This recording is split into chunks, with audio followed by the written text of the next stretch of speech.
ಇತ್ತೀಚಿನ ಸಂಚಿಕೆಗಳನ್ನು ಜಾಹೀರಾತಿನ ಕಿರಿಕಿರಿ ಇಲ್ಲದೆ ನೋಡಿ.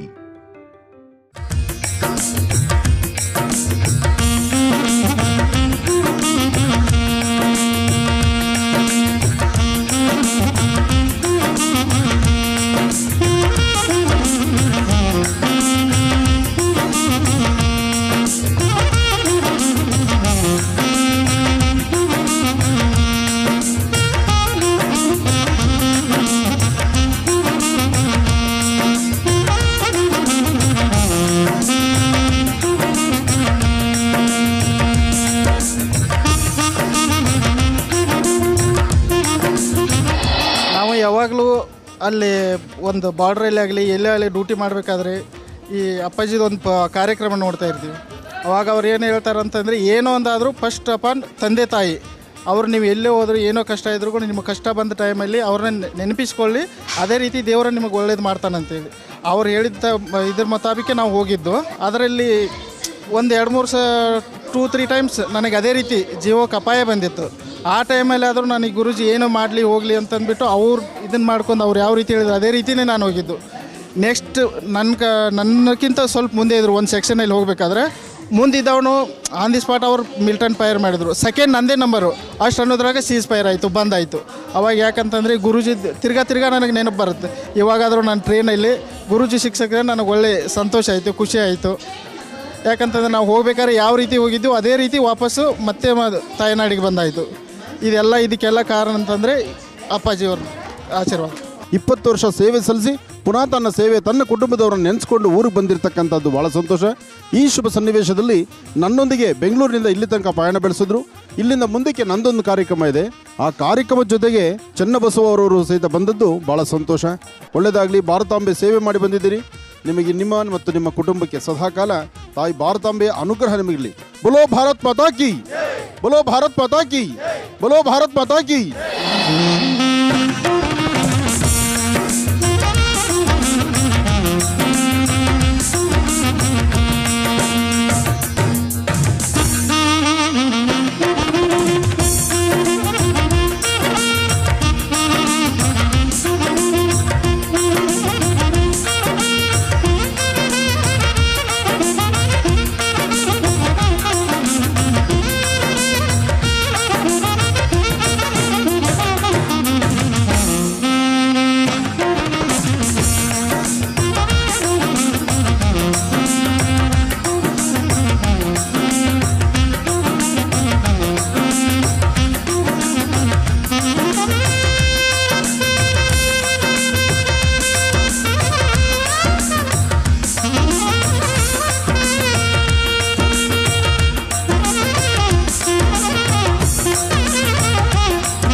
ಗಣಪನ ಭಕ್ತರಿವರಂತೆ, ಭಕ್ತಿ ಜ್ಞಾನ ವೈರಾಗ್ಯದ ಗುರುವಂತೆ. ಗಣಪನ ಭಕ್ತರಿವರಂತೆ, ಭಕ್ತಿ ಜ್ಞಾನ ವೈರಾಗ್ಯದ ಗುರುವಂತೆ. ಗಣಪನ ಭಕ್ತರಿವರಂತೆ, ಮನುಕುಲದ ಉದ್ಧಾರಿಯಂತೆ.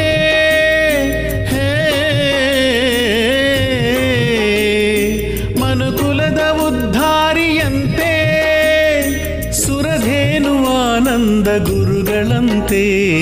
ಗಣಪನ ಭಕ್ತರಿವರಂತೆ, ಭಕ್ತಿ ಜ್ಞಾನ ವೈರಾಗ್ಯದ ಗುರುವಂತೆ. ಸುರಧೇನುವಾನಂದ ಗುರುಗಳಂತೆ.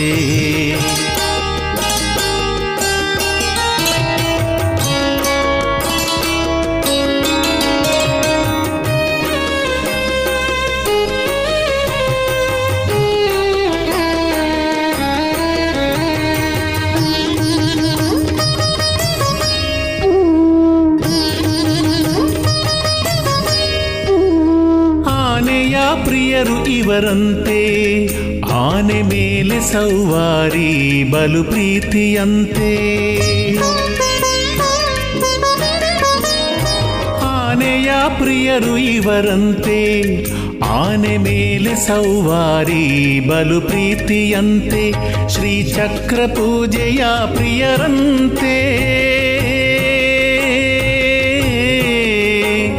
ಶ್ರೀಚಕ್ರ ಪೂಜೆಯ ಪ್ರಿಯರಂತೆ. ಇವರಂಥ ಗುರು ಅಪರೂಪವಂತೆ, ನಡೆದಾಡು ದೇವರು ಇವರಂತೆ.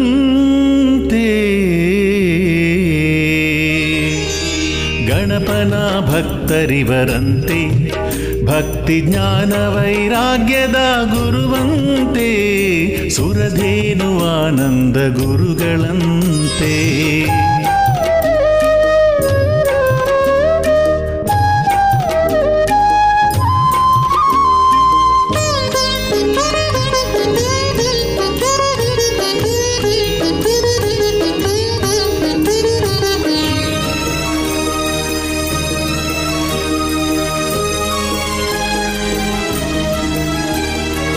ಎಲ್ಲಮ್ಮ ಕುಲದೇವಿಯಂತೆ, ಆರಾಧ್ಯ ದೇವಿಯು ಮುತ್ಯಲಮ್ಮನಂತೆ.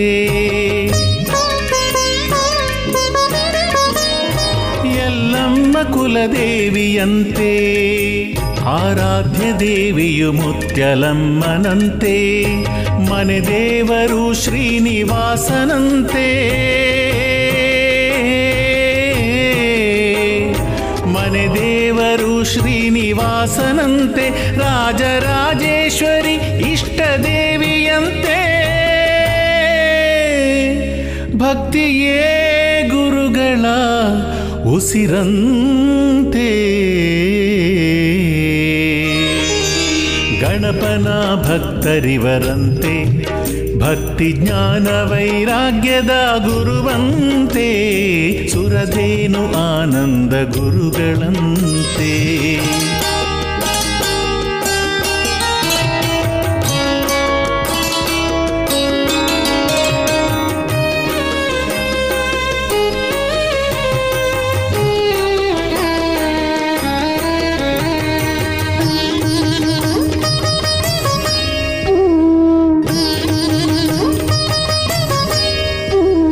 ಸರ್ವಧರ್ಮದ ಪ್ರೇಮಿಯಂತೆ, ಜಾತಿ ಕುಲ ಮತದ ಗೊಡವೆಗೆ ದೂರವಂತೆ. ಸರ್ವಧರ್ಮದ ಪ್ರೇಮಿಯಂತೆ, ಜಾತಿ ಕುಲ ಮತದ ಗೊಡವೆಗೆ ದೂರವಂತೆ. ಬಡವ ಬಲ್ಲಿದ ಭೇದ ಕಾಣರಂತೆ, ಬಡವ ಬಲ್ಲಿದ ಭೇದ ಕಾಣರಂತೆ. ಅನ್ನದಾಸೋಹ ಪ್ರಿಯರು ಇವರಂತೆ, ಇವರನ್ನು ನಂಬಿದರೆ ನಿಶ್ಚಿಂತೆ. ಗಣಪನ ಭಕ್ತರಿವರಂತೆ, ಭಕ್ತಿ ಜ್ಞಾನ ವೈರಾಗ್ಯದ ಗುರುವಂತೆ. ಗಣಪನ ಭಕ್ತರಿವರಂತೆ, ಭಕ್ತಿ ಜ್ಞಾನ ವೈರಾಗ್ಯದ ಗುರುವಂತೆ. ಗಣಪನ ಭಕ್ತರಿವರಂತೆ.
ಗವಿಸಿದ್ದೇಶ್ವರರ ಆಸ್ಥಾನದಲ್ಲಿ ನಡೀತಿರ್ತಕ್ಕಂಥ ಇವತ್ತಿನ ಅದ್ಭುತವಾದಂಥ ಈ ಕಾರ್ಯಕ್ರಮ ಆನೆ ಅಂಬಾರಿ ಉತ್ಸವ ಇರ್ಬೋದು, ಕುದುರೆ ಮೇಲೆ ಬಂದದ್ದಿರ್ಬೋದು, ಜೊತೆಗೆ ಜಗದ್ಗುರುಗಳನ್ನು ಪಲ್ಲಕ್ಕಿ ಮೇಲೆ ಹೊತ್ತು ತಂದಿರತಕ್ಕಂಥದ್ದಿರ್ಬೋದು. ಏನೇ ಆದರೂ ಇದು ವಿಶೇಷವಾಗಿರ್ತಕ್ಕಂಥದ್ದು ದೀಪೋತ್ಸವದ ಕಾರ್ಯಕ್ರಮ. ಗವಿಸಿದ್ದೇಶ್ವರರ ಆಸ್ಥಾನದಲ್ಲಿ ನಡೀತಿರ್ತಕ್ಕಂಥ ಇವತ್ತಿನ ಅನುಷ್ಠಾನವನ್ನು ಪ್ರತಿಯೊಬ್ಬರು ಸಹಿತ ವೀಕ್ಷಣೆ ಮಾಡ್ತಿದ್ದೀರಿ.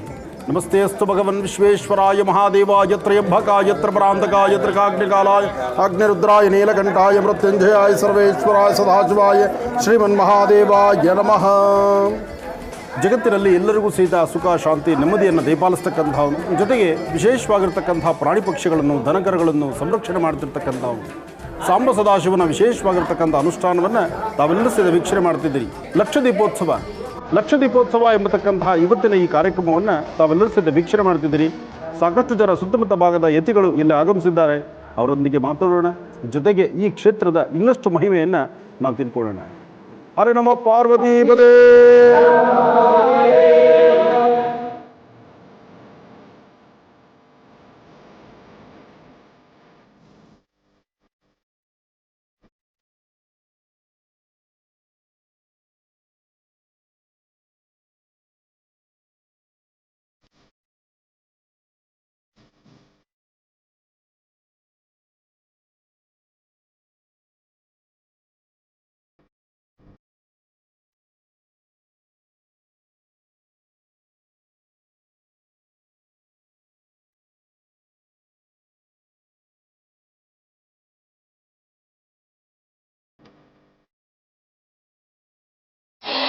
ಸದಾಶಿವನ ಪ್ರಾರ್ಥನೆ ಮಾಡ್ತಾ ತಾವು ನೋಡ್ತಿರ್ತಕ್ಕಂಥ ಈ ಒಂದು ಪುಟ್ಟದಾದಂಥ ಗುಹೆಯನ್ನು ಪುಟ್ಟದೆ, ಆದರೆ ಇಲ್ಲಿಂದ ಸುಮಾರು ದೂರ ಪರಿಕ್ರಮಿಸಿದ್ರೆ ಒಂದು ದೇವಿಯ ಸಾನ್ನಿಧ್ಯ ಇದೆ.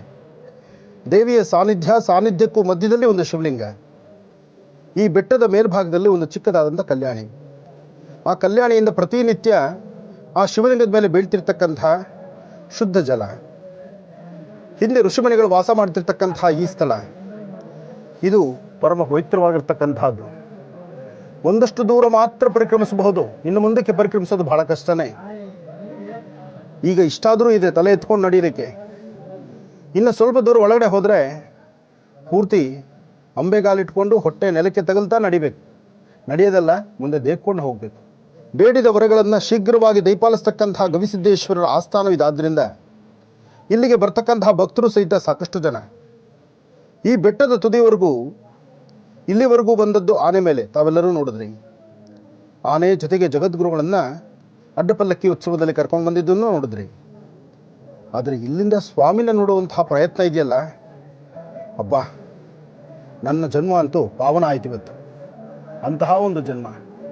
ಯಾಕೆಂದರೆ ಈ ಗವಿಯಲ್ಲಿ ಪರಿಕ್ರಮಿಸೋದು ನಿಜಕ್ಕೂ ಬಹಳ ಕಷ್ಟವೇ. ಆದರೂ ಇಂದಿನ ಋಷಿಮುನಿಗಳ ಕಾಲದಿಂದ ಇದು ನಡ್ಕೊಂಡು ಬಂದಿದೆ. ಭಗವಂತ ನನ್ನೊಂದಿಗೆ ಇಲ್ಲಿರ್ತಕ್ಕಂಥ ಸದಾಕಾಲ ಸೇವೆಯನ್ನು ಸಲ್ಲಿಸ್ತಿರ್ತಕ್ಕಂತಹ ಡಾಕ್ಟರ್ ಕುಮಾರಸ್ವಾಮಿಗಳು ಸಹಿತ ನನ್ನೊಂದಿಗೆ ಬಂದರು. ಈ ಸಾನ್ನಿಧ್ಯದ ಮೂಲ ಪರಿಚಯವನ್ನು ಇವರೇ ನಡೆಸ್ಕೊಟ್ಟಿದ್ದು. ಹಾಗಾಗಿ ನಮ್ಮ ಭಾರತೀಯ ಸುಂದರವಾದಂತಹ ಪರಮ ಪವಿತ್ರವಾಗಿರ್ತಕ್ಕಂತಹ ಪುಣ್ಯಕ್ಷೇತ್ರಗಳು ಸಾಕಷ್ಟಿದೆ. ಆ ಕ್ಷೇತ್ರಗಳನ್ನು ನೋಡೋದೊಂದು ಆನಂದ. ಕ್ಷೇತ್ರಗಳನ್ನು ನೋಡಬೇಕು. ಕ್ಷೇತ್ರಗಳನ್ನು ಸಂಪೂರ್ಣವಾಗಿ ನೋಡ್ಲಿಕ್ಕಾಗಿದ್ರು ಈ ಪ್ರಾಂತ್ಯಕ್ಕೆ ಬಂದು ಒಮ್ಮೆ ಓಡಾಡಿದ್ರು ಭಗವಂತನ ಕೃಪಾಶೀರ್ವಾದ ಸಾಕಷ್ಟಿದೆ. ಗಿರಿರಾಜ ಸುತ ಹೃದಯ ರಾಜೇಶ್ವರ, ಫಣಿಹಾರ ಶಿತಿ ಕಂಠ ಗೌರೀವರ, ಸುರನಿಕರನುತ ಈಶ ಶಶಿಶೇಖರ, ಪುರಿನಿರತ ಕರುಣಾಳು ಗಂಗಾಧರ, ಪುರಿನಿರತ ಕರುಣಾಳು ಗಂಗಾಧರ, ಗಿರಿರಾಜ ಸುತ ಹೃದಯ ರಾಜೇಶ್ವರ, ಫಣಿಹಾರ ಶಿತಿ ಕಂಠ ಗೌರೀವರ, ಸುರನಿಕರನುತ ಈಶ ಶಶಿಶೇಖರ, ಪುರಿನಿರತ ಕರುಣಾಳು ಗಂಗಾಧರ, ಪುರಿನಿರತ ಕರುಣಾಳು ಗಂಗಾಧರ.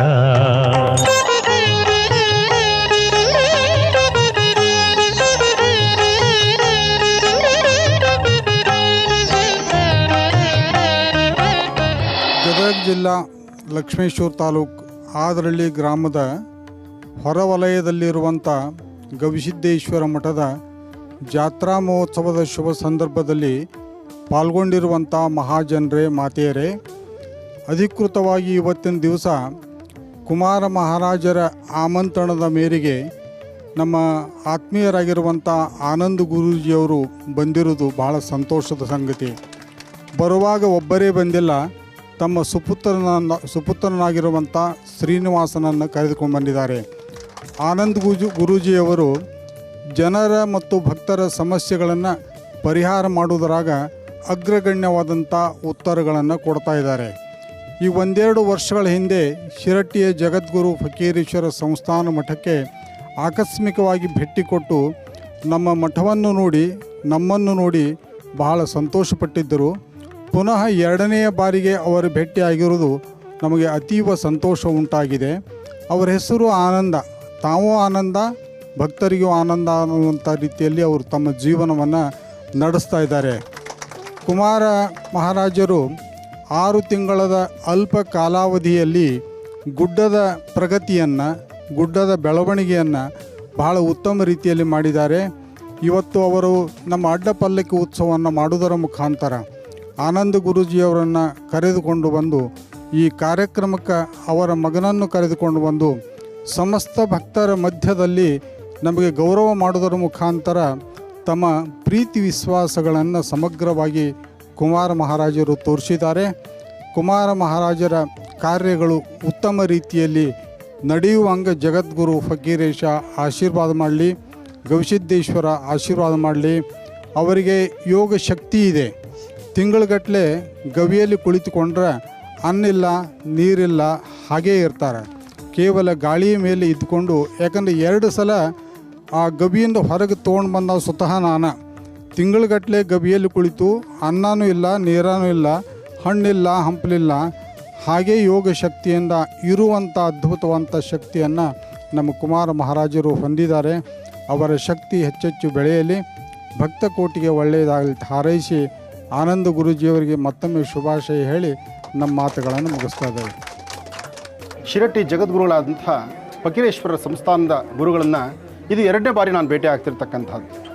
ಅವ್ರು ಆಡಿದಂಥ ಒಂದು ಮಾತಿತ್ತಲ್ಲ, ಅವರೂ ಆನಂದ, ಅವರೊಂದಿಗೆ ಅವರ ಹೆಸರಿನಂತೆ ಎಲ್ಲರನ್ನೂ ಆನಂದವಾಗಿಡಬೇಕು ಎಂಬತಕ್ಕಂಥ ಪ್ರಯತ್ನದಲ್ಲಿರ್ತಕ್ಕಂಥ ಈ ಆನಂದ ಮಹರ್ಷಿಗಳು ಅಂತ ಹೇಳಿದ್ರಲ್ಲ, ಅದು ನಿಜಕ್ಕೂ ಸತ್ಯವೇ. ಸತ್ಯ ಎಂಬತಕ್ಕಂಥದ್ದು ಇವತ್ತು ನಾನು ಹೇಳ್ತಿಲ್ಲ, ಕಳೆದ 2 ವರ್ಷಗಳ ಹಿಂದೆ ಒಂದು ಸತಿ ನಾನು ಅಲ್ಲಿ ಮಠಕ್ಕೆ ಬಂದಾಗ ಅಂದು ಹೇಳಿದಂಥ ಮಾತು ಇಂದು ಅದೇ ಮಾತು. ಅಂದರೆ ಶ್ರೀಗಳು ನುಡಿದಂತಹ ಮಾತು ಇವತ್ತಿಗೂ ಆ ವಿಡಿಯೋಲ್ಲಿ ಹಾಗೇ ಇದೆ ನಮ್ಮ ಹತ್ರ. ತಾವು ಆಡಿದ ಮಾತು, ನಿಮ್ಮ ಸ್ವರ ಅದು ಅಷ್ಟೇ ಶಕ್ತಿಯುತವಾದಂಥದ್ದು. ಹಾಗೆ ಕುಮಾರ ಮಹಾರಾಜರು ಈ ಚಿಕ್ಕ ವಯಸ್ಸಲ್ಲಿ ಅವರ ಸಾಧನೆ, ಬರೀ 6 ತಿಂಗಳಲ್ಲೇ ಈ ಒಂದು ಗುಡ್ಡದ ಪ್ರದೇಶವನ್ನು ಇಷ್ಟು ಭಕ್ತರನ್ನು ಆಕರ್ಷಣೆ ಮಾಡುವಂಥ ಒಂದು ದೊಡ್ಡ ಕೈಂಕರ್ಯಕ್ಕೆ ಮುಂದಾಗಿರ್ತಕ್ಕಂಥದ್ದು. ನಮ್ಮ ಭಾರತೀಯ ಹಿಂದೂ ಸನಾತನ ಧರ್ಮ ಸಂಸ್ಕೃತಿ ಮತ್ತು ಸಂರಕ್ಷಣೆ ಇದೆಲ್ಲವೂ ಬಹಳ ವಿಶೇಷವಾಗಿರ್ತಕ್ಕಂಥದ್ದು. ಇಂತಹ ಒಂದು ಅದ್ಭುತವಾದಂಥ ಕಾಯಕವನ್ನು, ಧರ್ಮ ಜಾಗೃತಿಯನ್ನು, ಹಾಗೆ ಬರ್ತಕ್ಕಂತಹ ಭಕ್ತರ ಅವರ ಸಂಕಷ್ಟಗಳನ್ನು ಹೋಗಲಾಡಿಸುವಂತಹ ನಿಟ್ಟಿನಲ್ಲಿ ಕುಮಾರ ಮಹಾರಾಜರ ಆ ತಪಸ್ಸು ಅದನ್ನು ಮೆಚ್ಚುವಂಥದ್ದು. ಶ್ರೀಗಳು ಹೇಳಿದ ಹಾಗೆ ಅವರು 6 ತಿಂಗಳು, 1 ತಿಂಗಳು, 2 ತಿಂಗಳು ನಿರಂತರವಾದಂಥ ಸೇವೆಯನ್ನು ಸಲ್ಲಿಸ್ತಾ ಸುಮಾರು 1 ತಿಂಗಳಾದರೂ ಉಪವಾಸ ಇರ್ತಕ್ಕಂಥದ್ದು ಹುಡುಗಾಟನಿಗೆ ಮಾತಲ್ಲ, ಅದೊಂದು ಸಾಧನೆ. ಆ ಸಾಧನೆ ಅವರಲ್ಲಿ ಬರಬೇಕಾದ್ರೆ ಅವರ ಹಿಂದಿನ ಗುರುಗಳು ಅವರು ಹಾಕ್ಕೊಟ್ಟಂಥ ಭದ್ರ ಬುನಾದಿ. ಹಾಗೆ ಗವಿಸಿದ್ದೇಶ್ವರರ ಆಸ್ಥಾನದಲ್ಲಿ ಇವತ್ತು ನಡೆದಿರ್ತಕ್ಕಂಥ ಈ ಜಾತ್ರಾ ಮಹೋತ್ಸವ ಜೊತೆಗೆ ಲಕ್ಷದೀಪೋತ್ಸವ, ಈ ಲಕ್ಷದೀಪೋತ್ಸವದ ಶುಭ ಸನ್ನಿವೇಶದಲ್ಲಿ ಗುರುಗಳ ಅಡ್ಡಪಲ್ಲಕ್ಕಿ ಉತ್ಸವ, ಜೊತೆಗೆ ಆನೆ ಅಂಬಾರಿ ಉತ್ಸವ, ಜೊತೆಗೆ ಅಷ್ಟೇ ಅಲ್ಲದಿರ ಇಲ್ಲಿ ಬರ್ತಕ್ಕಂಥ ಹೆಂಗಳೆಯರು, ತಾಯಂದರು ಬುತ್ತಿಯನ್ನು ತಂದು ಎಲ್ಲರೂ ಸಹಿತ ಒಂದು ಕಡೆ ಇಟ್ಟು ಎಲ್ಲರೂ ಸಾಮೂಹಿಕವಾಗಿ ಆ ಮಹಾಪ್ರಸಾದವನ್ನು ಸ್ವೀಕರಿಸುವಂಥ ಕೈಂಕರ್ಯಕ್ಕೂ ಸಹಿತ ಮುಂದಾಗಿರ್ತಕ್ಕಂಥದ್ದು ನೋಡಿದ್ರೆ ಆನಂದವೇ ಸರಿ. ಏನು ಜನಸಾಗರ, ನಿರಂತರವಾಗಿ ಹರಿದು ಬರ್ತಿರ್ತಕ್ಕಂಥ ಭಕ್ತ ಸಾಗರ ಅದು. ಆ ಭಕ್ತ ಸಾಗರದ ಮಧ್ಯದಲ್ಲಿ ನಾವು ಇಲ್ಲಿ ವಿಶೇಷವಾಗಿರ್ತಕ್ಕಂಥ ದೀಪದ ಆರಾಧನೆ, ದೀಪೋತ್ಸವವನ್ನು ನಾವು ನೋಡ್ತಾ ಇದ್ದೀವಿ. ಈ ಒಂದು ವಿಶೇಷವಾದಂಥ ಶುಭ ಸಂದರ್ಭದಲ್ಲಿ ಕುಮಾರ ಮಹಾರಾಜರಿಗೆ ಇನ್ನಷ್ಟು ಶಕ್ತಿ ಬರಲಿ, ಇನ್ನಷ್ಟು ಆಧ್ಯಾತ್ಮಿಕ ಧಾರ್ಮಿಕವಾಗಿರ್ತಕ್ಕಂಥ ಶಕ್ತಿ ತುಂಬಿಕೊಂಡು ಎಲ್ಲ ಭಕ್ತರನ್ನು ಹರಸಿ ಆಶೀರ್ವದಿಸುವಂತಹ ಕಾಯಕ ನಿರಂತರವಾಗಿ ನಡೀಲಿ ಈ ಸಂಸ್ಥಾನದಲ್ಲಿ.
ಒಂದು ಕಾರ್ಯಕ್ರಮಕ್ಕೆ ಇದೇ ನಮ್ಮ ಕರ್ನಾಟಕದ ಪ್ರಖ್ಯಾತ ಆನಂದ್ ಗುರೂಜಿಯವರು ಈ ಗವಿಸಿದ್ದೇಶ್ವರನ ಜಾತ್ರಾ ಮಹೋತ್ಸವಕ್ಕೆ ಚಾಲನೆ ಕೊಟ್ಟು ಭಾಳ ಆನಂದವಾಗಿ ಜರುಗ್ತಿದೆ.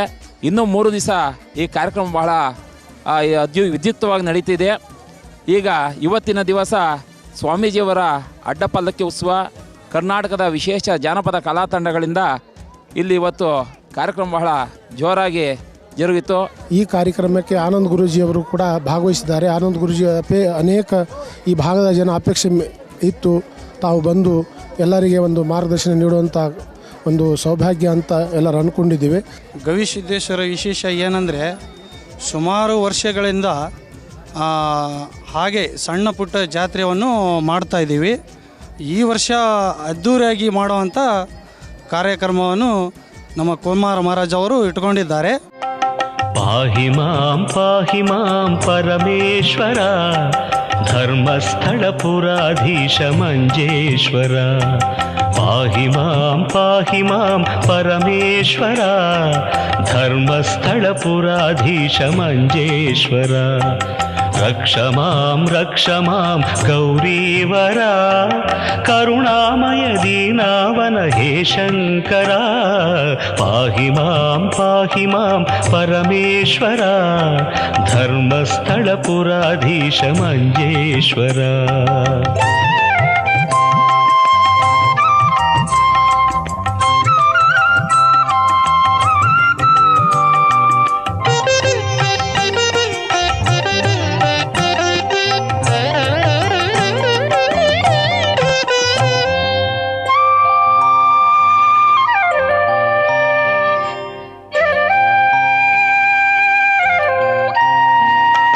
ನೇತ್ರಾವತಿ ಸಲಿಲ ಚಂದನ ಚರ್ಚಿತ ಧರ್ಮದೇವತಾ ಅಣ್ಣಪ್ಪ ಸುಪೂಜಿತ.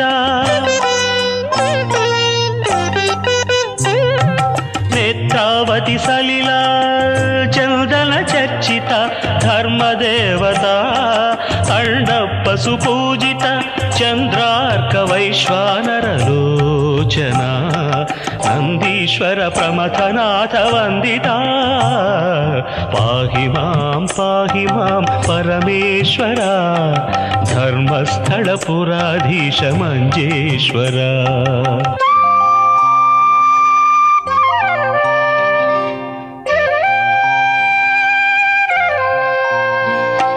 ಶ್ರೀ ಪಾರ್ವತೀ ದೇವಿ ಹೃದಯ ವಿಹಾರಿ ಶ್ರಿತ ಮಹಾದೇವಾಯ ತ್ರ್ಯಂಬಕಾಯ ತ್ರಿಪುರಾಂತಕಾಯ ತ್ರಿಕಾಗ್ನಿಕಾಲಾಯ ಕಾಲಾಗ್ನಿರುದ್ರಾಯ ನೀಲಕಂಠಾಯ ಮೃತ್ಯುಂಜಯಾಯ ಸರ್ವೇಶ್ವರಾಯ ಸದಾಶಿವಾಯ ಶ್ರೀಮನ್ಮಹಾದೇವಾಯ ನಮಃ. ಸಾಂಬ ಸದಾಶಿವನ ಪ್ರಾರ್ಥನೆ ಮಾಡ್ತಾ ಇಲ್ಲಿ ತಾವು ನೋಡ್ತಿರ್ತಕ್ಕಂಥದ್ದು ಪುಟ್ಟದಾದಂಥ ರಥ. ಆ ಪುಟ್ಟದಾದಂತಹ ರಥದಲ್ಲಿ ಮೊದಲು ತಾಯಿ ಅನ್ನಪೂರ್ಣೇಶ್ವರಿಯನ್ನಿಟ್ಟು ಆರಾಧನೆ ಮಾಡಿದ್ದು. ಅಂದರೆ ಅನ್ನಬ್ರಹ್ಮ, ಅನ್ನವನ್ನು ಕೊಡ್ತಕ್ಕಂತಹ ಸಾಂಬ ಸದಾಶಿವ, ಶಿವನ ವಿಶೇಷವಾಗಿರ್ತಕ್ಕಂತಹ ಆರಾಧನೆ ಜೊತೆಗೆ ತಾಯಿ ವಿಶೇಷವಾದಂತಹ ಅನ್ನಪೂರ್ಣೇಶ್ವರಿನಿಟ್ಟು ಆರಾಧನೆ ಮಾಡಿ ಅದಾದ ನಂತರ ಸಾಂಬ ಸದಾಶಿವನ್ನ ಇಟ್ಟು ಪೂಜಿಸ್ತಿರ್ತಕ್ಕಂಥದ್ದು. ಶಿವಾರಾಧನೆ ಈಗ ನಡೀತಾ ಇದೆ. ಶಿವನಿಗೆ ಪುಟ್ಟದಾದಂತಹ ಉತ್ಸವ ಇದೆ. ಆ ಉತ್ಸವದಲ್ಲಿ ಸ್ವಾಮಿಯನ್ನ ಸಾಂಬ ಸದಾಶಿವನ್ನ ಈ ಒಂದು ಪುಟ್ಟದಾದಂಥ ತೇರಿನ ಮೇಲೆ ಕೂಡಿಸಿ ಈ ಒಂದು ಬೆಟ್ಟದ ಮಾರ್ಗದಲ್ಲೇ ಸ್ವಾಮಿ ನಡೆಸ್ತಕ್ಕಂಥದ್ದು. ಅಷ್ಟೇ ಅಲ್ಲ, ಇಲ್ಲಿ ಹನುಮ ಸಹಿತ ಬಂದಿದ್ದಾನೆ. ಮನೋಜವಂ ಆರ್ತದಲ್ಲಿ ವೇಗಂ ಜಿತೇಂದ್ರಿಯಂ ಬುದ್ಧಿಮತಾಂಬರಿಷ್ಠಂ ವಾತಾತ್ಮಜಂ ವಾನರದ ಮುಖ್ಯಂ ಶ್ರೀರಾಮದೂತಂ ಶಿರಸಾ ನಮಾಮಿ.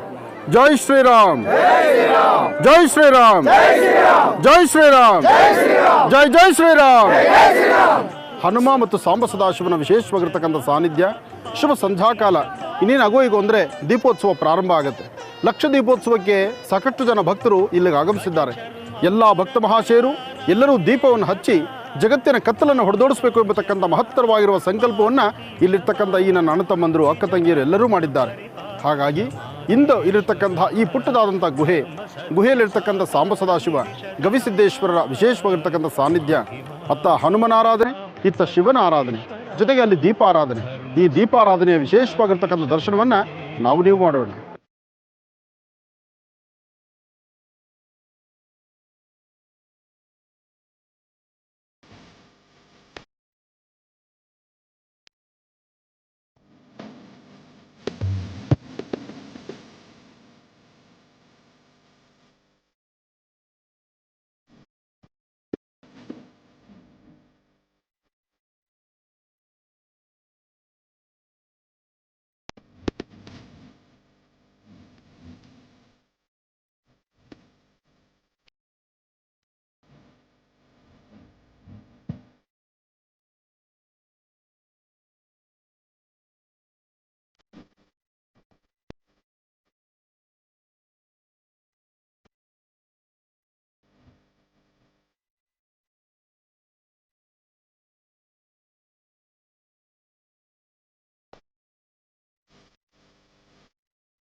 ನಮ್ಮ ಆದ್ರಳ್ಳಿ ಗ್ರಾಮಕ್ಕೆ ಆನಂದ ಗುರೂಜಿಯವರು ಸಹ ಬಂದಿದ್ದರು. ಅವರಿಗೂ ಮತ್ತು ಶಿರಹಟ್ಟಿ ಫಕೀರ ಮಠದ ಮಹಾಸ್ವಾಮೀಜಿಗಳು ಅವರು ಬಂದಿದ್ದಾರೆ.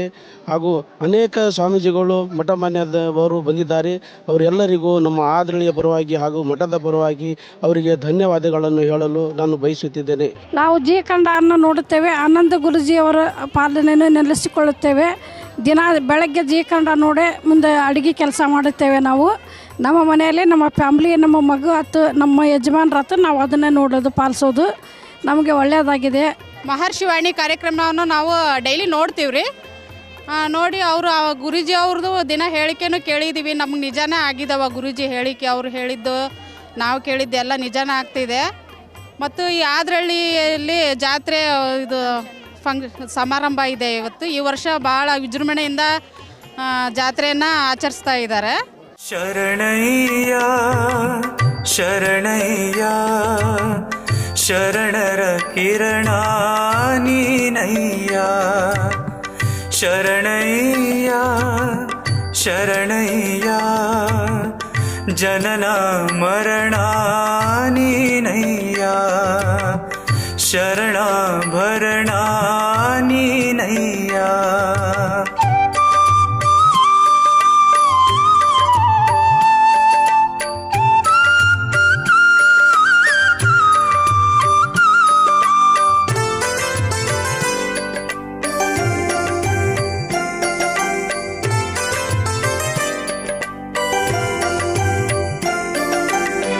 ನೀನೊಲಿದರೆ ಕೊರಡು ಕೊನರುವುದಯ್ಯ. ನೀನೊಲಿದರೆ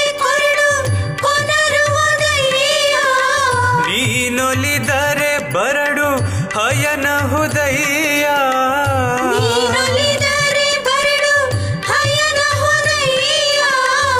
ನೀನೊಲಿದರೆ ಪಾಮರ ಪಂಡಿತನಯ್ಯ.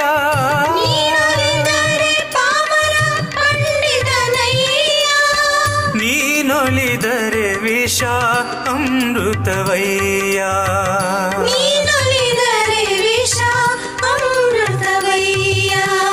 ಶರಣಯ್ಯ ಶರಣಯ್ಯ ಶರಣರ ಕಿರಣ ನೀನಯ್ಯ. ಶರಣ ಭರಣ ನೀನಯ್ಯ. ಎಲ್ಲ ಅಕ್ಕ ತಂಗಿಯರಿಗೂ ಅಣ್ಣ ತಮ್ಮಂದಿರಿಗೂ ಹಾಗೂ ಈ ಭಾಗದ ಎಲ್ಲ ಪೂಜ್ಯರಿಗೂ ಈ ನಿಮ್ಮ ಆನಂದ್ ಗುರೂಜಿ ಮಾಡುವ ನಮಸ್ಕಾರಗಳು. ಕುಮಾರ್ ಮಹಾರಾಜರು, ನಾನು ಇವರನ್ನು ನೋಡಿರಲಿಲ್ಲ. ಮೊಬೈಲಲ್ಲಿ ಈ ಕ್ಷೇತ್ರದ ಇನ್ವಿಟೇಷನ್ ಹಾಕ್ಬಿಟ್ಟು ನೀವು ಬನ್ನಿ ಅಂತ ಹೇಳಿದ್ರು.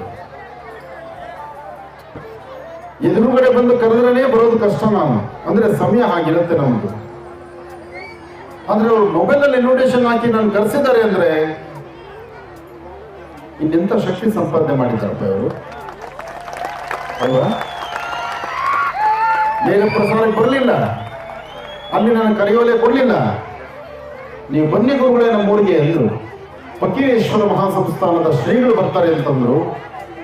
ಅವರ ಪರಿಚಯ ನನ್ನ ತಂದೆ ಇತ್ತು, ಅವನ್ನೂ ನೋಡಬೇಕು ಅನ್ನೋ ಒಂದು ಆಸೆ ನನಗಿತ್ತು. ಜೊತೆಗೆ ಈ ಕರೆಯೋಲೆ ನೋಡಿದೆ ನಾನು. ಇಲ್ಲಿ ಸಾಕಷ್ಟು ಜನ ಶ್ರೀಗಳ ಹೆಸರಿತ್ತು. ಇಷ್ಟು ಜನ ಶ್ರೀಗಳು ಯತಿಗಳನ್ನ ಏಕಕಾಲದಲ್ಲಿ ಒಂದೇ ಕ್ಷಣದಲ್ಲಿ ಇವರೆಲ್ಲರೂ ನೋಡಿ ಆನಂದಿಸಬಹುದಾದ್ರೆ ಈ ವೇದಿಕೆ ಅಮೂಲ್ಯವಾದದ್ದು ಅಂತ ತಿಳಿದು ನಾನು ಹೊರಡಿ ಬಂದಿದ್ದೇನೆ. ಮುಂದೊಂದು ದಿನ ಇನ್ನೊಂದು ಕಾರ್ಯಕ್ರಮ ಅಭೂತಪೂರ್ವವಾದಂಥ ಕಾರ್ಯಕ್ರಮವಾಗಿ ಇಡೀ ಕರ್ನಾಟಕ ರಾಜ್ಯವಷ್ಟೇ ಅಲ್ಲದೆ ಪಕ್ಕದ ರಾಜ್ಯ ಗೋವಾದಿಂದ ಬಂದುಕೊಂಡು ಬಾಂಬೆವರೆಗೂ, ದುಬೈವರೆಗೂ, ರಾಜ್ಯ ಹೊರ ರಾಜ್ಯಗಳವರೆಗೂ ಸಹಿತ ಇಲ್ಲಿ ನಡೆಯುವ ಕಾರ್ಯಕ್ರಮವನ್ನು ಅದ್ಭುತವಾದಂಥ ರೀತಿ ಕಾರ್ಯಕ್ರಮ ಮಾಡುವಂಥದ್ದಾಗಲಿ. ಆ ಕಾರ್ಯಕ್ರಮದ ಪೂರ್ವಭಾವಿಯಾಗಿ ನಾನು ಬಂದು ನಿಮ್ಮ ಕಾರ್ಯಕ್ರಮದಲ್ಲಿ ಇನ್ನಷ್ಟು ನಿಮ್ಮನ್ನು ಮಾತಾಡುವಂಥ ಒಂದು ಶಕ್ತಿ ಆದಷ್ಟು ಬೇಗ ಗವಿಸಿದ್ದೇಶ್ವರ ನಮ್ಮ ಕುಮಾರ ಮಹಾರಾಜರು ಕೊಡಲಿ. ಇಂಥದ್ದೊಂದು ಕಾರ್ಯಕ್ರಮ ಮಾಡೋದು ಹುಡುಗಾಟಿಗೆ ಮಾತಲ್ಲ. ಇವರು ವಯಸ್ಸಿಗೆ ಮೀರಿದ ಕೆಲಸ ಮಾಡಿಟ್ಟಿದ್ದಾರೆ. ಇದನ್ನ ಒಬ್ಬೊಬ್ಬ ಯತಿವರಣ್ಯರು ಸಹಿತ ಅವರು ಹಾಡುವಂಥ ಮಾತು, ಅವರು ತಿಳಿ ಹೇಳುವಂಥ ರೀತಿ ನನ್ನ ಹೃದಯ ಮುಟ್ಟಿದೆ. ನಿಮ್ಮ ಈ ಸಂಗೀತ, ನೀವು ಹೇಳಿದಂಥ ಮೊದಲನೇ ಒಂದು ಪದದ ಸಂಗೀತ ನನ್ನ ಹೃದಯ ಮುಟ್ಟಿದೆ. ಜ್ಞಾನ, ವಿದ್ಯೆಗೆ ಕೊರತೆ ಇಲ್ಲ, ಸಂಸ್ಕಾರಕ್ಕೆ ಕೊರತೆ ಇಲ್ಲ. ಸಂಸ್ಕಾರ ಎಂಬತಕ್ಕಂಥದ್ದನ್ನು ಏನಾದರೂ ನೋಡಬೇಕಾದ್ರೆ ಮಾತಾಪಿತೃಗಳ ಸೇವೆ, ಅದು ಜನಾರ್ದನನ ಸೇವೆ ಅಂತ ಹೇಳಿ ಈ ಭಾಗದ ತಾಯಂದರು ತಾವೆಲ್ಲರೂ ಸಹಿತ ತಂದೆ ತಾಯಿ ಪಾದಪೂಜೆ ಮಾಡುವಂಥ ಕಾಯಕಕ್ಕೆ ಮುಂದಾಗಿದ್ರಲ್ಲ, ಅದು ನನ್ನ ಮನಸ್ಸು ಮುಟ್ಟಿದೆ. ಹಚ್ಚಿದ ದೀಪ ಜಗತ್ತಿನ ಬೆಳಕು ನೋಡಬೇಕು. ನಾನಿವತ್ತು ಈ ಊರಿಗೆ ದಾವಣಗೆರೆಗೆ ಟ್ರೈನಲ್ಲಿ ಬರಬೇಕಾದ್ರೆ 20 ವರ್ಷ ಭಾರತದ ಗಡಿ ಭಾಗದಲ್ಲಿ ಸೇವೆಯನ್ನು ಸಲ್ಲಿಸಿರ್ತಕ್ಕಂಥ ಒಬ್ಬ ಮಿಲಿಟರಿ ಯೋಧ, ಆತ ತನ್ನ ಕೆಲಸಕ್ಕೆ ರಿಸೈನ್ ಬರೆದು 20 ವರ್ಷ ನಾನು ಭಾರತಾಂಬೆ ಸೇವೆ ಮಾಡಿದ್ದೇನೆ, ಇನ್ನು ಮುಂದೆ ನನ್ನ ತಂದೆ ತಾಯಿ ಸೇವೆ ಮಾಡ್ಲಿಕ್ಕೆ ಹೊರಡ್ತಾ ಇದ್ದೀನಿ ಅಂತೇಳಿ ಆತ ನನ್ನ ಟ್ರೈನಲ್ಲೇ ನನ್ನ ಜೊತೆಯಲ್ಲೇ ಬಂದದ್ದು ನನಗೆ ಬಹಳ ಸಂತೋಷ. ಉತ್ತರ ಕರ್ನಾಟಕಕ್ಕೆ ಯಾಕೆ ಆನಂದ್ ಗುರೂಜಿ ಬಹಳ ಬೇಗ ಬರ್ತಾರೆ ಅಂದ್ರೆ, ನನ್ನ ಭಾರತದ ಗಡಿ ಭಾಗದಲ್ಲಿ ಭಾರತಾಂಬೆಯ ಸೇವೆ ಮಾಡಲಿಕ್ಕೆ ಜನ್ಮ ಕೊಟ್ಟು ಆ ಮಕ್ಕಳನ್ನ ಕಳಿಸುವಂತ ಒಂದು ಪ್ರಯತ್ನವನ್ನ, ಕಳಿಸುವಂತ ಒಂದು ಗುಣ ಹೊಂದಿರತಕ್ಕಂಥದ್ದು ಅದು ಉತ್ತರ ಕರ್ನಾಟಕ ಜನತೆಗಲ್ದಿರ ಮತ್ತೆ ಯಾರಿಗೂ ಅಲ್ಲ. ಉತ್ತರ ಕರ್ನಾಟಕದ ಜನತೆ ಗಂಡು ಬೆಟ್ಟಿದ ನಾಡು. ಜೊತೆಗೆ ಈ ಭಾಗದಲ್ಲಿ ಹುಟ್ಟುವಂತ ಮಕ್ಕಳು ಭಾರತದ ಗಡಿ ಭಾಗದಲ್ಲಿ ಹೊರಟು ತಮ್ಮ ಪ್ರಾಣವನ್ನು ಲೆಕ್ಕಿಸ್ತೀರ, ನಂದು ತಂದು ನನ್ನವರು ತನ್ನವರು ಅಂತಕ್ಕಂಥದ್ದು ಏನೂ ಚಿಂತನೆ ಮಾಡ್ತೀರಾ, ಭಾರತಾಂಬೆಯ ಸೇವೆ ಮಾಡುವಂತ ಗುಣ ಈ ಭಾಗದ ಮಕ್ಕಳದು. ಮಕ್ಕಳು ಅಲ್ಲಿ ಸೇವೆ ಕೊಟ್ರೆ ತಂದೆ ತಾಯಿನ ನೋಡಬೇಕಾದ್ದು ನನ್ನ ಕರ್ತವ್ಯ. ಅದಕ್ಕಾಗಿ ಈ ಭಾಗಕ್ಕೆ ನಾನು ಮೊದಲು ಓಡಿ ಬರೋ ಉದ್ದೇಶ ಅದೇ ಇರ್ತಕ್ಕಂಥದ್ದು. ದೀಪವೇನೋ ಹಚ್ಚಿದ್ದಾಯ್ತು, ಆದ್ರೆ ಯಾಕೋ ಮನಸ್ಸು ಸಮಾಧಾನ ಆಗಲಿಲ್ಲ. ನಿಮ್ಗಳ ಮಧ್ಯೆ ಇನ್ನೂ 1 ಅವರ್ ಇರಬೇಕು ಅನ್ನೋ ಆಸೆ ನಂದು. ಸಮಯ ನನ್ನ ಬಿಡ್ತಾ ಇಲ್ಲ. ನಿಮ್ಮ ಕೈ ಮೊಬೈಲ್ ಇದೆ ಅಲ್ವಾ? ಎಲ್ಲ ಮೊಬೈಲಲ್ಲೂ ಎಲ್ಲರೂ ಟಾರ್ಚ್ ಆನ್ ಮಾಡಿ, ಎಲ್ಲರ ಮೊಬೈಲಲ್ಲಿ ಇರ್ತಕ್ಕಂಥ ಟಾರ್ಚ್ ಆನ್ ಮಾಡಿ. ನಮ್ಮ ಕುಮಾರ ಮಹಾರಾಜರು ಮುಂದೆ ಮಾಡುವ ಕಾಯಕ, ಆ ಕಾಯಕದಲ್ಲಿ ನಭೋಮಂಡಲದಲ್ಲಿ ನಕ್ಷತ್ರಗಳು ಹೇಗೆ ಮಿನುಗಿ ಇವತ್ತು ಚಂದ್ರ ನೋಡಿ ಆನಂದ ಪಡುತ್ತಿದ್ದಾನೆ. ಚಂದ್ರ ಆನಂದ ಪಡುತ್ತಿದ್ದಾನೆ ಚಂದ್ರಶೇಖರನ ಪೂಜೆಗಾಗಿ. ಚಂದ್ರ ಆನಂದ ಪಡುತ್ತಿದ್ದಾನೆ ಚಂದ್ರಶೇಖರನ ಪೂಜೆಗಾಗಿ. ಗವಿಸಿದ್ದೇಶ್ವರನ ಸಾನ್ನಿಧ್ಯದಲ್ಲಿರ್ತಕ್ಕಂಥ ಪುಟ್ಟ ಗವಿಯಲ್ಲಿ ಸುಮಾರು 1 ತಿಂಗಳ ಕಾಲ ನಿರಾಹಾರವಾಗಿ ಕೂತು ಜಪತಪಗಳನ್ನು ಮಾಡಿ, ತಪಸ್ಸನ್ನು ಮಾಡಿ ಸಿದ್ಧಿಯನ್ನು ಸಂಪಾದನೆ ಮಾಡಿಕೊಂಡಿರ್ತಕ್ಕಂತಹ ಕುಮಾರ ಮಹಾರಾಜರಿಗೆ ನಿಮ್ಮ ಕೈಲಿರ್ತಕ್ಕಂತಹ ಆ ನಕ್ಷತ್ರದಿಂದ ಹೊರಡುತ್ತಿರ್ತಕ್ಕಂತಹ ಆ ನಕ್ಷತ್ರದ ದೀಪ ನಿಮ್ಮ ಮೊಬೈಲಲ್ಲಿ ಒಂದು ಆರತಿ ಮಾಡಿ. ನಮಸ್ಕಾರ. ನಮಸ್ತೆ ಅಸ್ತು ಭಗವನ್ ವಿಶ್ವೇಶ್ವರಾಯ ಮಹಾದೇವಾಯ ತ್ರಯಂಬಕಾಯ ತ್ರಿಪುರಾಂತಕಾಯ ತ್ರಿಕಾಗ್ನಿಕಾಲಾಯ ಕಾಲಾಗ್ನಿ ರುದ್ರಾಯ ನೀಲಕಂಠಾಯ ಮೃತ್ಯುಂಜಯಾಯ ಸರ್ವೇಶ್ವರಾಯ ಸದಾಶಿವಾಯ ಶ್ರೀಮನ್ಮಹಾದೇವಾಯ ನಮಃ. ನೀವು ಮಾಡಿರುವ ಆರತಿ ಗವಿಸಿದ್ದೇಶ್ವರನಿಗೆ ಅಲ್ಲಿಗಲ್ಲ, ಇಲ್ಲಿರೋ ಗವಿಸಿದ್ದೇಶ್ವರನಿಗೆ. ಆಡುವ ಮಾತು, ನೋಡುವ ನೋಟ, ಒಳ್ಳೆಯ ಚಿಂತನೆ, ಒಳ್ಳೆಯ ಮನಸ್ಸು, ಅದು ಎಲ್ಲಿದ್ರೆ ಅಲ್ಲಿ ಗವಿಸಿದ್ದೇಶ್ವರ ಇರ್ತಾರೆ. ಗರ್ಭಗುಡಿಯಲ್ಲಿಲ್ಲ ಗವಿಸಿದ್ದೇಶ್ವರ. ಗವಿಸಿದ್ದೇಶ್ವರ ನಿಮ್ಮಲ್ಲೆಲ್ಲ ನೆಲೆಸಿದ್ದಾನೆ, ಅದರಲ್ಲಿ ಕುಮಾರ ಮಹಾರಾಜಗಳಿದ್ದಾರೆ. ಹೇಳಿ ಜೋರಾಗಿ, ಓಂ ನಮಃ ಶಿವಾಯ, ಓಂ ನಮಃ ಶಿವಾಯ, ಓಂ ನಮಃ ಶಿವಾಯ, ಓಂ ನಮಃ ಶಿವಾಯ, ಓಂ ನಮಃ ಶಿವಾಯ, ಓಂ ನಮಃ ಶಿವಾಯ, ಓಂ ನಮಃ ಶಿವಾಯ, ಓಂ ನಮಃ ಶಿವಾಯ, ಓಂ ಹರ ನಮಃ ಪಾರ್ವತಿ ಪದೇ.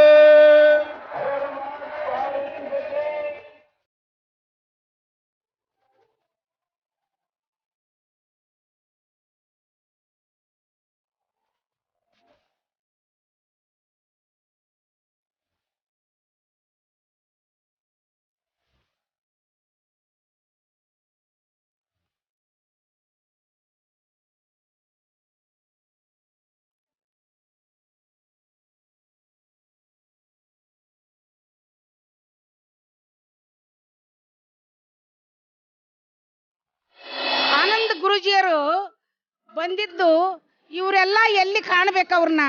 ಅವರಿದ್ದಲ್ಲಿ ಬೇರೆ ಟಿವಿಯಾಗ ನೋಡಿದವರು, ಟಿವಿಯಾಗ ಮಾತು ಕೇಳಿದವರು, ಇಲ್ಲಿ ಬಂದು ಅವರೆಲ್ಲ ಮಾತಾಡಕ್ಕೆ ಅವಕಾಶ ಕೊಟ್ಟು ಎಲ್ಲ ಭಕ್ತರಿಗೆ ತಾವು ಕಾಣಿಸ್ಕೊಂಡು ತಮ್ಮ ಪಾದವನ್ನು ಎಲ್ಲ ಭಕ್ತರಿಗೆ ದರ್ಶನ ಮಾಡಿಸ್ಕೊಂಡು ಇಷ್ಟೆಲ್ಲ ಮಾಡಿಸ್ಯಾರಂದ್ರೆ ನಮ್ಮ ಸ್ವಾಮೀಜಿಯರು ಅಗದಿ ಪವಿತ್ರ ಆದವರು ಅಂತೇಳಿ ನಾ ಬಯಸ್ತೀನಿ.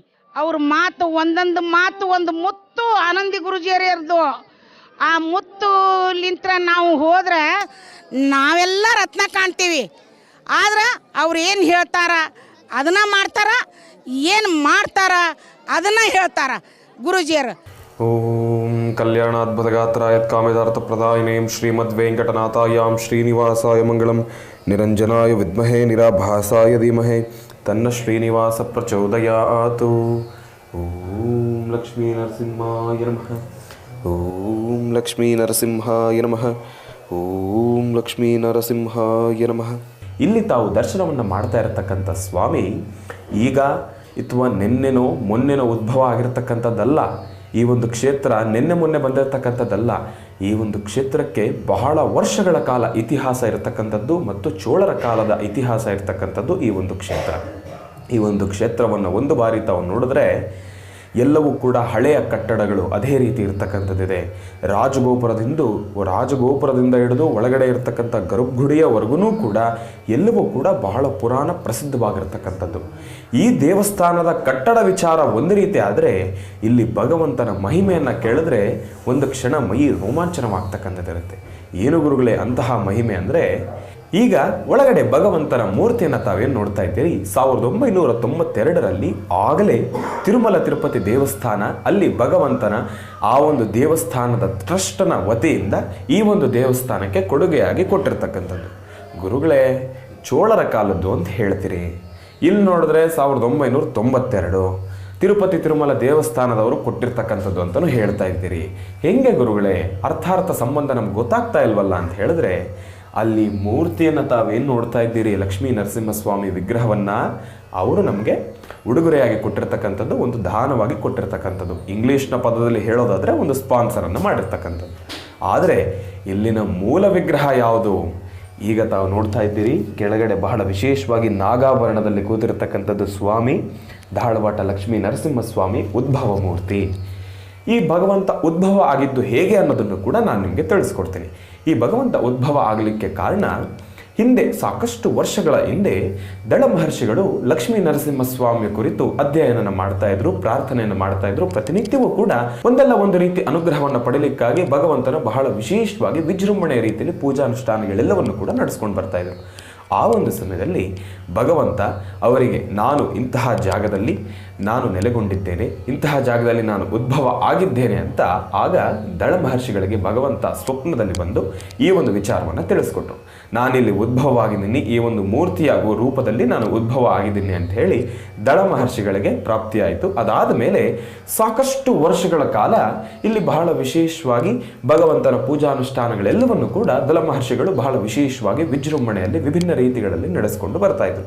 ದಳ ಮಹರ್ಷಿಗಳು ಆಗ ಆದ ನಂತರ ಇಲ್ಲಿಯ ಪೂಜಾನುಷ್ಠಾನ ಪೂಜಾ ವೈಖರಿಗಳು ಎಲ್ಲವೂ ಕೂಡ ನಿಂತು ಹೋಗುತ್ತೆ. ಇಲ್ಲಿನ ಮಹಿಮೆ ಏನು ಎಂಬತಕ್ಕಂಥದ್ದು ಕೂಡ ಸಂಪೂರ್ಣವಾಗಿ ಏನೂ ಕೂಡ ಗೊತ್ತೇ ಇಲ್ದಿರೋ ರೀತಿ ಆಗಿ ಹೋಗುತ್ತೆ. ಆಗ ಈ ಒಂದು ಪ್ರಾಂತ್ಯ ಹೇಗಪ್ಪ ಅಂದರೆ, ಈ ಒಂದು ಧಾಳವಾಟ ಎಂಬತಕ್ಕಂಥ ಈ ಒಂದು ಗ್ರಾಮ ಈಗ ಅಲ್ಲದಿದ್ರೂ ಮುಂಚೆ ಇಲ್ಲಿ ಸುತ್ತಮುತ್ತಲ ಎಲ್ಲ ಕಡೆನೂ ಕೂಡ ಅಡಿಕೆಯ ತೋಟ, ಅಡಿಕೆಯ ವ್ಯಾಪಾರಗಳು ನಡೀತಾ ಇರತಕ್ಕಂಥದ್ದಿರುತ್ತೆ.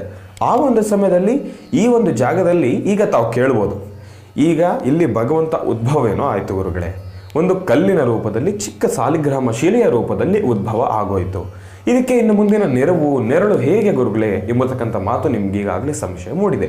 ಆ ಒಂದು ವಿಚಾರವಾಗಿ ತಿಳಿಸೋದಾದರೆ, ಯಾವಾಗ ಆ ಒಂದು ದಳ ಮಹರ್ಷಿಗಳು ಕಾಲವಾದ ನಂತರ ಇಲ್ಲಿ ಭಗವಂತನನ್ನು ಕಾಯಲಿಕ್ಕೆ ಅಂತಲೇ ಒಂದು ಅರಳಿ ವೃಕ್ಷ ಹುಟ್ಕೊಳ್ಳುತ್ತೆ. ಭಗವಂತನಿಗೆ ನೆರಳು ಕೊಡಲಿಕ್ಕೆ, ಭಗವಂತನನ್ನು ಕಾಯಲಿಕ್ಕೆ ಅರಳಿ ವೃಕ್ಷ ಹುಟ್ಟುಕೊಂಡಿದ್ದಾದ ನಂತರ ಅದು ಬೆಳೆದು ದೊಡ್ಡ ಬೃಹತ್ ಮಟ್ಟದ ವೃಕ್ಷ ಆದ ನಂತರ ಸಾಧಾರಣವಾಗಿ ಈಗ ವ್ಯಾಪಾರಿಗಳೆಲ್ಲರೂ ಕೂಡ ಬಿಸಿಲಿನ ಸಮಯದಲ್ಲಿ ಏನು ಮಾಡ್ತಾರೆ, ಮರಗಳೆಲ್ಲಾನು ಕಂಡ್ರೆ ಅಲ್ಲಿ ಒಂದು 10 ನಿಮಿಷನಾದರೂ ಶಾಂತಿ ನೆಮ್ಮದಿಯನ್ನು ಪಡಲಿಕ್ಕಾಗಿ ಒಂದು 10 ನಿಮಿಷನಾದರೂ ಕೂರ್ತಾರೆ, ಇಲ್ಲಾಂದರೆ ವಿಶ್ರಾಂತಿಯನ್ನು ತೆಗೆದುಕೊಳ್ತಾರೆ. ಅದೇ ರೀತಿ ಈ ಒಂದು ಜಾಗದಲ್ಲಿ ಈ ಒಂದು ಧಾಳವಾಟ ಎಂಬತಕ್ಕಂಥ ಕ್ಷೇತ್ರದಲ್ಲಿರ್ತಕ್ಕಂಥ ಆ ಒಂದು ವ್ಯಾಪಾರಿಗಳೆಲ್ಲರೂ ಕೂಡ ಹಾಗೆ ವ್ಯಾಪಾರವನ್ನು ಮಾಡ್ತಾ ಒಂದು ಮಧ್ಯಾಹ್ನ ಏನು ಮಾಡ್ತಾರೆ, ಎಲ್ಲರೂ ಕೂಡ ಈಗ ಹೆಂಗೂ ಒಂದು ಕಲ್ಲಿದೆಯಲ್ಲಪ್ಪ ಅಲ್ಲಿ, ಆ ಒಂದು ಕಲ್ಲಿದೆ, ಅದಾದ ಮೇಲೆ ಅದರ ಅಕ್ಕಪಕ್ಕನೂ ಕೂಡ ಒಂದು 3 ಕಲ್ಲಿಟ್ಬಿಟ್ಟು ಅಡುಗೆಯನ್ನು ಮಾಡಲಿಕ್ಕೆ ಪ್ರಾರಂಭವನ್ನು ಮಾಡಿಬಿಡ್ತಾರೆ. ಆದರೆ ಅವರಿಗೆ ಗೊತ್ತಿಲ್ಲ ಅಲ್ಲಿ ಉದ್ಭವ ಆಗಿರೋದು ಲಕ್ಷ್ಮೀ ನರಸಿಂಹಸ್ವಾಮಿ ಭಗವಂತ ಅಂತ ಹೇಳ್ತಾರೆ. ಅವ್ರಿಗೆ ಗೊತ್ತೇ ಆಗೋದಿಲ್ಲ. ಆ ಒಂದು ವಿಚಾರವಾಗಿ ಗೊತ್ತಿಲ್ಲದೇನೆ ಅವ್ರೇನು ಮಾಡ್ತಾರೆ, ಬೆಂಕಿಯನ್ನು ಕೂಡ ಅಲ್ಲಿ ಅಗ್ನಿ ಸ್ಥಾಪನೆ ಮಾಡ್ತಾರೆ, ಬೆಂಕಿಯ ಸ್ಪರ್ಶವೂ ಕೂಡ ಭಗವಂತನಿಗೆ ತಾಗ್ತಾ ಇರುತ್ತೆ. ಆದರೆ ಅವ್ರು ಅಡುಗೆ ಮಾಡ್ತಾರೆ. ಆದರೆ ಇಲ್ಲಿ ಒಂದು ವಿಚಿತ್ರ ವಿಸ್ಮಯ ಏನಪ್ಪ ಅಂದರೆ, ಅವ್ರು ಏನೊಂದು ಅಡುಗೆ ಮಾಡಿದ್ರೂ ಕೂಡ ಎಲ್ಲವೂ ಕೂಡ ರಕ್ತ ಹೇಗೆ ಆಗುತ್ತೋ ಅನ್ನ ಏನು ಅವ್ರು ಎಷ್ಟು ದವಸ ಧಾನ್ಯಗಳು ಹಾಕ್ತಾ ಇದ್ರೂ ಕೂಡ ಎಲ್ಲವೂ ಕೂಡ ಹಾಳು ಹಾಕ್ತಾ ಇದೆ ಹೊರತಾಗಿ ಅದು ಯಾವುದನ್ನು ಕೂಡ ಅವ್ರಿಗೆ ಫಲಕಾರಿಯಾಗಿ ಅವರು ಅದನ್ನು ಸೇವನೆ ಮಾಡ್ಲಿಕ್ಕೆ ಆಗ್ತಾ ಇರಲಿಲ್ಲ. ಹೀಗೆ ಒಂದಲ್ಲ ಎರಡಲ್ಲ ಮೂರಲ್ಲ ಸುಮಾರು ಬಾರಿ ಹಾಕ್ತಾ ಹೋಗುತ್ತೆ. ಇದಾದ ನಂತರ ಒಂದು ದಿವಸ ಹೀಗೆ ಯಾರೋ ಒಬ್ಬರು ಯತಿಗಳು ಬರಬೇಕಾದ್ರೆ ಅವರ ಮೈ ಮೇಲೆ ಲಕ್ಷ್ಮೀ ನರಸಿಂಹಸ್ವಾಮಿ ಅವರ ಮೈ ಮೇಲೆ ಬಂದು ಆಗ ಅವರು ಹೇಳ್ತಾರೆ, ನೀವು ನನ್ನ ಸಹಾಯವನ್ನು, ನನ್ನ ದೇಹದ ಸಹಾಯವನ್ನು ತೆಗೆದುಕೊಂಡು ತಾವೆಲ್ಲರೂ ಕೂಡ ಅಡಿಗೆಯನ್ನು ಮಾಡ್ತಾ ಇದ್ದೀರಿ, ತಾವು ಆ ತಪ್ಪನ್ನು ಮಾಡ್ತಾ ಇದ್ದೀರಿ, ದಯವಿಟ್ಟು ಯಾರೂ ಕೂಡ ಅಂತಹ ತಪ್ಪನ್ನು ಮಾಡಬೇಡಿ ಎಂಬತಕ್ಕಂಥ ವಿಚಾರವನ್ನು ಹೇಳ್ತಾರೆ. ಆಗ ಎಲ್ಲರಿಗೂ ಕೂಡ ಗೊತ್ತಾಗುತ್ತೆ, ಅಯ್ಯೋ ನಾವೆಂಥ ತಪ್ಪು ಮಾಡಿಬಿಟ್ವಿ, ನಮಗೆ ಗೊತ್ತಾಗಲೇ ಇಲ್ವಲ್ಲ ಇಷ್ಟು ದಿವಸ ಅಂತ ಹೇಳಿ. ಈಗ ತಪ್ಪೇನೋ ಮಾಡಿಬಿಟ್ಟಿದ್ದೇವೆ, ಭಗವಂತ ಅಂದಮೇಲೆ ಒಂದು ಶಿಕ್ಷೆ ಕೊಡಲೇಬೇಕಲ್ವಾ. ಇದನ್ನು ಶಿಕ್ಷೆ ಅನ್ನೋದಕ್ಕಿಂತ ತಪ್ಪಿನ ಅರಿವಿಗಾಗಿ ಭಗವಂತನಿಗೆ ನಾವು ಏನು ಮಾಡಬೇಕು, ನಾವು ಯಾವ ಒಂದು ನಮಸ್ಕಾರವನ್ನು ಮಾಡಬೇಕಿಲ್ಲ, ಯಾವ ರೀತಿ ಭಗವಂತನಿಗೆ ಕ್ಷಮೆ ಕೇಳಬೇಕು ಎಂಬತಕ್ಕಂಥ ಮಾತನ್ನು ಹೇಳಿದಾಗ ಆಗ ಲಕ್ಷ್ಮೀ ನರಸಿಂಹಸ್ವಾಮಿ ಹೇಳ್ತಾರೆ, ತಾವೆಲ್ಲರೂ ಕೂಡ ಅಡಿಕೆಯ ವ್ಯಾಪಾರವನ್ನು ಮಾಡ್ತಾ ಇದ್ದೀರಿ, ತಾವು ವ್ಯಾಪಾರ ಮಾಡಿ ಗಳಿಸಿರ್ತಕ್ಕಂಥ ಹಣದಲ್ಲಿ ಅರ್ಧ ಭಾಗವಷ್ಟು ತಾವೆಲ್ಲರೂ ಕೂಡ ಎಷ್ಟು ಜನ ವ್ಯಾಪಾರಸ್ಥರಿದ್ದೀರೋ ಅಷ್ಟು ಜನರು ಕೂಡ ಅರ್ಧ ಭಾಗದ ಹಣವನ್ನು ತೆಗೆದುಕೊಂಡು ಬಂದು ನನಗೆ ಇಲ್ಲೊಂದು ಗುಡಿ ಗೋಪುರವನ್ನು ಕಟ್ಟಿಸಬೇಕು ಅಂತ ಹೇಳಿ ಒಂದು ಪ್ರಾಪ್ತಿಯನ್ನು ಮಾಡ್ತಕ್ಕಂಥದ್ದಿರುತ್ತೆ. ಆಗ ಭಗವಂತ ಆಜ್ಞೆಯನ್ನು ಕೊಟ್ಟಿರ್ತಕ್ಕಂಥದ್ದು ಈಗ ತಾವು ನೋಡ್ತಾ ಇದ್ದೀರಿ. ಇಲ್ಲಿನ ಗುಡಿ ಗೋಪುರ ಎಲ್ಲವೂ ಕೂಡ ಇಲ್ಲಿನ ಅಡಿಕೆಯ ವ್ಯಾಪಾರಸ್ಥರು ಕೊಟ್ಟಿರ್ತಕ್ಕಂಥದ್ದಿದೆ. ಹೀಗೆ ಭಗವಂತನಿಗೆ ಇನ್ನಷ್ಟು ಸಾಕಷ್ಟು ಹೆಚ್ಚಿನಷ್ಟು ವಿಶೇಷವಾಗಿರತಕ್ಕಂಥ ವಿಭಿನ್ನ ರೀತಿಯಾಗಿರ್ತಕ್ಕಂಥ ಅಚ್ಚರಿ ಮೂಡಿಸ್ತಕ್ಕಂಥ ವಿಷಯಗಳು ಈ ಒಂದು ಧಾಳವಾಟ ಕ್ಷೇತ್ರಕ್ಕೆ ನಡೀತಾ ಇರತಕ್ಕಂಥದ್ದಿದೆ. ಇನ್ನು ಧಾಳವಾಟ ಅಂತ ಏನು ಕರೀತಾ ಇದ್ದೀರಿ ಗುರುಗಳೇ, ಈಗಾಗಲೇ ನಾನು ಹೇಳಿದೆ ನಿಮ್ಮೆಲ್ಲರಿಗೂ ಕೂಡ, ದಳ ಮಹರ್ಷಿಗಳು ಇಲ್ಲಿ ತಪಸ್ಸನ್ನು ಮಾಡಿ ಭಗವಂತನನ್ನ ಸ್ವಪ್ನದಲ್ಲಿ ಕಾಣಿರ್ತಕ್ಕಂಥದ್ದು ಮತ್ತು ಭಗವಂತ ಉದ್ಭವಿಸಲಿಕ್ಕೆ ಕಾರಣ ದಳ ಮಹರ್ಷಿಗಳ ಆ ಒಂದು ಪೂಜಾನುಷ್ಠಾನ. ಹಾಗೆ ದಳ ಎಂಬತಕ್ಕಂಥದ್ದು ಆ ಒಂದು ಮಹರ್ಷಿ, ಆ ರಾಜ ಮಹರ್ಷಿಯ ಹೆಸರು. ಇನ್ನು ವಟ ಎಂಬತಕ್ಕಂಥದ್ದು ವೃಕ್ಷದ ಹೆಸರು, ವೃಕ್ಷಕ್ಕೆ ಮತ್ತೊಂದು ಹೆಸರು ವಟ ಎಂಬತಕ್ಕಂಥದ್ದು. ಅದೇ ರೀತಿ ಧಾಳವಟ ಎಂಬತಕ್ಕಂಥದ್ದು ಈ ಜಾಗದ ಹೆಸರು. ಹೀಗೆ ಮೂಡಿರ್ತಕ್ಕಂಥದ್ದಿದೆ. ಇನ್ನು ಈ ಒಂದು ಜಾಗ, ಈ ಒಂದು ಪುರಾಣ ಪ್ರಸಿದ್ಧಿ ಕ್ಷೇತ್ರದಲ್ಲಿ ಅಮಾವಾಸ್ಯೆ, ಹುಣ್ಣಿಮೆ, ಪೌರ್ಣಮಿ, ಪರ್ವಕಾಲಗಳಲ್ಲೂ ಕೂಡ ಸಾಕಷ್ಟು ಹೆಚ್ಚಿನ ಮಟ್ಟದಲ್ಲಿ ಪೂಜಾನುಷ್ಠಾನಗಳು ನಡೆಯುತ್ತೆ. ಇಲ್ಲಿ ಭಗವಂತನ ನಕ್ಷತ್ರ ಬಂದ್ಬಿಟ್ಟು ಸ್ವಾತಿ ನಕ್ಷತ್ರ. ಆ ಒಂದು ವಿಚಾರವಾಗಲಿ, ಫಲ ಪಂಚಾಮೃತ ಅಭಿಷೇಕವನ್ನು ನಡೆಸ್ತಾ ಇರತಕ್ಕಂಥದ್ದಾಗಲಿ, ಕಲ್ಯಾಣೋತ್ಸವಗಳು ನಡೀತಾ ಇರ್ತವೆ, ಸಾಕಷ್ಟು ವಿಶೇಷವಾಗಿರ್ತಕ್ಕಂಥ ಪೂಜಾನುಷ್ಠಾನಗಳು ನಡೀತವೆ. ಇನ್ನು ಈಗಾಗಲೇ ಭಗವಂತನ ಬ್ರಹ್ಮ ರಥೋತ್ಸವ ಕಾಲಗಳು, ಇಲ್ಲಾಂದರೆ ರಥೋತ್ಸವ ಕಾಲಗಳು, ಆಮೇಲೆ ಜನ್ಮದಿನ, ಈ ಒಂದು ಜನ್ಮೋತ್ಸವ, ಈ ಒಂದು ಜಾಗದ ಈ ಒಂದು ಸಮಯದಲ್ಲಿ ಮಾತ್ರ ಈಗ ತಾವು ನೋಡ್ತಾ ಇದ್ದೀರಿ. ಈಗ ನಾವು ಚಿತ್ರೀಕರಿಸಬೇಕಾದ್ರೆ ಮಾತ್ರ ಸ್ವಲ್ಪ ಜನವನ್ನು ಕಾಣ್ತಾ ಇದ್ದೀರಿ. ಆ ಒಂದು ಸಮಯ ಬಂದರೆ ಇಲ್ಲಿ ನಾವು ಕಾಲನ್ನೂ ಕೂಡ ಇಡ್ಲಿಕ್ಕಾಗೋದಿಲ್ಲ. ಅಷ್ಟು ಜನಜಂಗಳಿ, ಅಷ್ಟು ಜನಸ್ತೋಮವನ್ನು ಹೊಂದಿರತಕ್ಕಂಥ ಕ್ಷೇತ್ರ ದಾಳವಟ ಲಕ್ಷ್ಮೀ ನರಸಿಂಹಸ್ವಾಮಿ ಕ್ಷೇತ್ರ. ಇತ್ತೀಚಿನ ದಿನಮಾನಗಳಲ್ಲಿ ಎಲ್ಲರೂ ಕೂಡ ಈ ಒಂದು ಬೆಂಗಳೂರಿನ ಹತ್ರ ಪ್ರಯಾಣವನ್ನು ಬೆಳೆಸಿದ್ದಾದ ನಂತರ ಈ ಒಂದು ಕ್ಷೇತ್ರದ ಬಗ್ಗೆ ಎಲ್ಲರೂ ಕೂಡ ನಾವು ಅರಿವನ್ನು ಕಳೆದುಕೊಳ್ತಾ ಇದ್ದೇವೆ. ಈ ಒಂದು ಕ್ಷೇತ್ರ ಇದೆ ಎಂಬತಕ್ಕಂಥದ್ದನ್ನು ಮರೆತು ಹೋಗ್ತಾ ಇದ್ದೇವೆ. ಯಾಕೆಂದರೆ ಇತ್ತೀಚಿನ ದಿನಮಾನಗಳಲ್ಲಿರ್ತಕ್ಕಂಥ ಕೆಲಸದ ಒತ್ತಡದಿಂದ ಈ ರೀತಿ ಆಗ್ತಾ ಇರ್ತಕ್ಕಂಥದ್ದು. ಇನ್ನು ಈ ಕ್ಷೇತ್ರ ಎಲ್ಲಿದೆ ಗುರುಗಳೇ? ಈ ಒಂದು ಕ್ಷೇತ್ರನ ನಾವು ಹೇಗೆ ಹುಡುಕೊಂಡು ಹೋಗೋದು ಅಂದರೆ, ಇದನ್ನು ಹುಡುಕಬೇಕಾಗಿರ್ತಕ್ಕಂಥದ್ದು ಏನೂ ಇಲ್ಲ.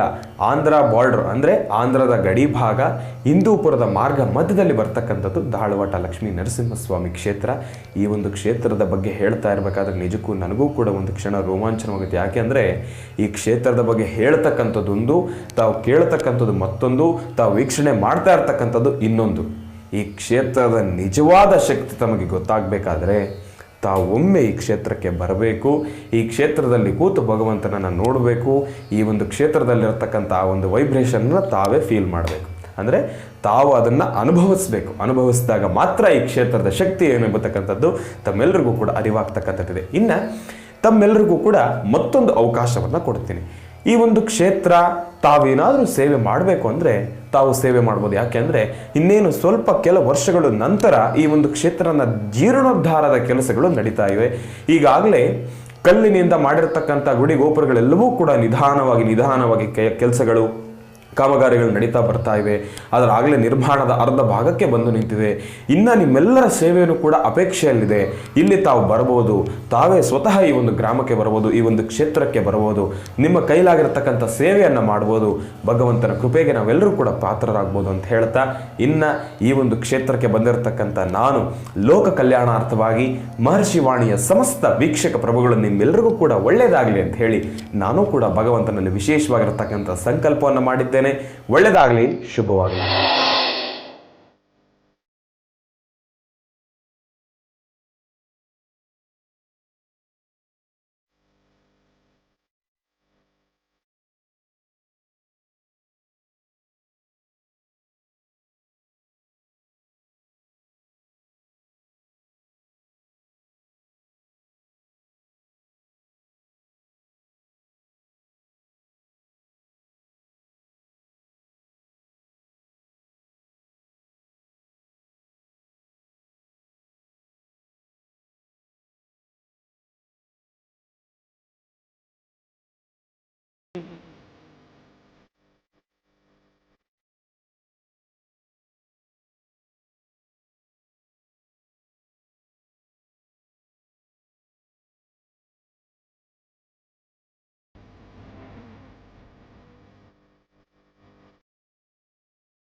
कात्यायनाय विद्महे कन्याकुमारी धीमहि तन्नो दुर्गे प्रचोदयात्।